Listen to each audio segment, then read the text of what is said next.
Keystone Zeppelin just came in on trade here at Haylet RV of Coldwater, Michigan. 29-foot bunkhouse with a big super slide. And the Zeppelin was really one of the first, I guess you'd call it, premier class ultralights on the market. This one definitely has a story to tell. This is interesting. You know, looking at as many campers as I do, you learn to play CSI for campers. And there have been a couple different hands in play on this one. And as far as I can tell, and talking with the salesman, previous owners, story goes as such. By the way, before I get started, interesting classic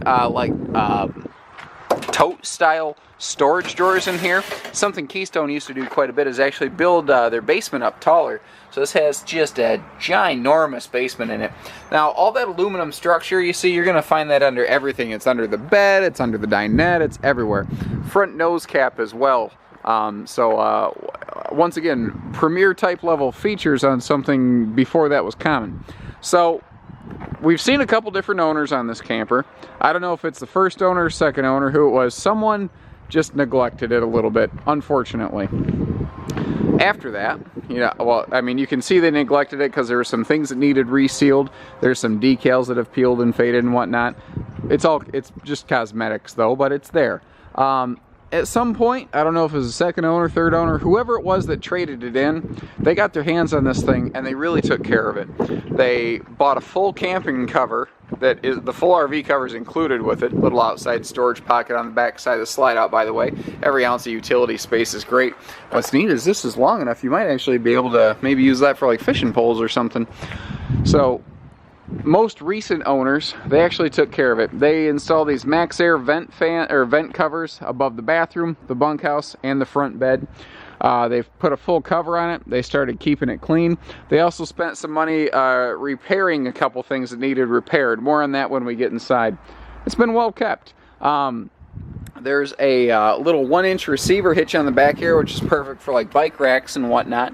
This is a bracketed, non-welded bumper traditionally, so they did some extra reinforcement on that bumper so that it wouldn't, you know, rip off when you're bouncing down the road with a set of bikes behind you. Most recent people, they really did a good job taking care of this thing. So it's got a couple battle scars, but you know what? It is a nice, lightweight, like 4,860 pounds or something like that.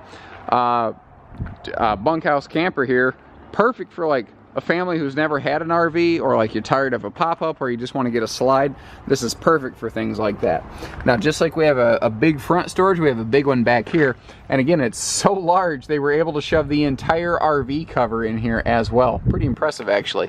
And actually, something I like here, being you know, from a dealership and being an RV camping type person myself, right behind that panel is access to the water heater for winterizing. That's just easy access. That's just a good, smart location for something like that. So I said you can see where the most recent owners did some maintenance on here. You're going to see some pretty obvious signs where they had gone through, they'd done some resealing, and that's good. That means that they had done all that work. Now you might notice, like you see how this is this nice wood print flooring like right here, but we have like a tile look right here. That was part of the information I was going to share when we get inside. Let me close the door behind me here. So you might notice right away, these the flooring here doesn't exactly match. And there's that little transition strip. One of the previous people, whoever it was who owned this, neglected it a little bit. There was a little bit of water penetration up front. Most recent owners went through, replaced way more floor than they had to, and did a nice job. And they gave it a logical transition space. Bedroom, living room, solid definition space. So that's not cheap to do, guys. It is not cheap to replace flooring in an RV. So they spent some good money doing that. And they actually used the exact same bowl flooring that is used in RVs today. So they used the proper materials to do it. They did a very nice job. Interesting thing here is this actually has the shaker style cabinet doors that is just really popular by today's standards. That is all screwed together. It is not stapled together. And the fact that this is a well-built camper is probably the reason it's still here. Zeppelins are a brand that was really well built from the ground up, right from the factory, and you know, if it wasn't, it wouldn't be here today. Stuff like the little bedside stands with the power outlets, those have become very popular today for both phone charging as well as like CPAP machines and whatnot. This has this extra wide bedroom entry area here so that it gives the RV just an enormous feel. It just feels like it has this big sweeping panoramic like living room essentially. The super slide there, you saw both the sofa, the dinette can fold down into beds. I'm always a sucker for a kitchen bar stool set up here. It's always something I've liked in campers. I love how wide open this is, and that's something that's actually changed in RVs. They've made this area smaller in modern RVs, and you've lost a lot of this big open flowing sense in RVs today. All original owner's manual still present and accounted for. Pretty darn impressive, actually. This is something that Keystone did for a long time. They used carrier remote control air conditioners. This is not only just the remote, this is also your thermostat. So wherever you take this in the RV, that is where the AC or the heat is going to try to climate control.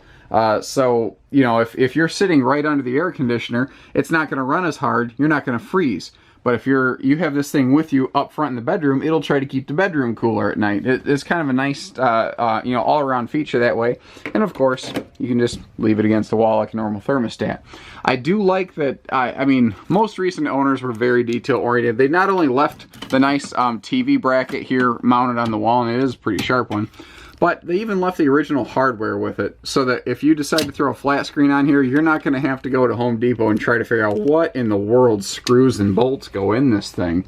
The kitchen area here, very classic in design, with those, you see those little slide-out tote style drawers there. Again, very classic feature that is actually starting to make a bit of a presence and a comeback in the business today.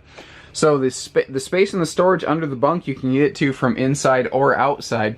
And this is a traditional Jack and Jill bunk. I don't know if that's I don't know if everyone actually gave it an official name. That's what I've always called the big and little bunks, Jack and Jill. Everyone seems to know what it means. Double over, or double under single, I guess. The benefit here, though, is that we are gaining an extra, like, closet space and clothing space for the kids or guests that a double over double bunk built in today's trailers does not have. We have a nice wardrobe space back here for the kids for a little bit of hanging clothes you might need, and this can be used for any combination of pantry, linens, whatever you got. Rear corner bath, pretty rank and file, pretty utilitarian, but pretty effective. You don't, you know, you're not going to spend a lot of time back here. It just needs to do its job, and it does that pretty well. Turning around, your fabrics and upholsteries and everything look pretty good. It just looks like at some point a previous owner, whether it was number 2 or 3 or whoever, neglected the RV. But again, most recent people spent some good money replacing some things. So, you know what? All in all, pretty solid used camper. Give us a call, 800-256-5196, Haylet RV of Coldwater, Michigan.